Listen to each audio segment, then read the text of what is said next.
নবী সাল্লাল্লাহু আলাইহি সাল্লাম বলেন, আমার যেই উম্মত প্রত্যেক শুক্রবার দিন আসরের পরে 80 বার একটি দুরূদ শরীফ পড়বে, আল্লাহুম্মা সাল্লি আলা সাইয়্যিদিনা মুহাম্মাদিন নাবিয়্যিল উম্মি ওয়া আলিহি ওয়া সাল্লিম তাসলিমা। এই দুরূদ শরীফটা আমার যেই উম্মত প্রত্যেক শুক্রবার দিন আসরের নামাজের পরে বৈশা পড়বে, রাসূল বলে আল্লাহ তাআলা তাকে 80 বছরের গুনাহ মাফ করে দিবে। এটা পড়বেন কোন দিন? এটা পড়বেন না, এটা পড়তেন না, এটা জিলাপি নাই, এটার লগে কি নাই? জিলাপি। এটার লগে খিচুড়ি নাই।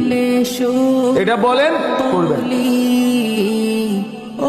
রাসূলুল্লাহ সাল্লাল্লাহু আলাইহি ওয়াসাল্লামের সাহাবীরা মহব্বতে দুরূদ পড়তেন, সাথে কোনো কিছু পাওয়ার আশায় না। রাসূলুল্লাহর ভালোবাসা, নবীজির ভালোবাসা। অতএব ভেবে দেখেন বাপ, কথায় যদি একটু শক্ত হয়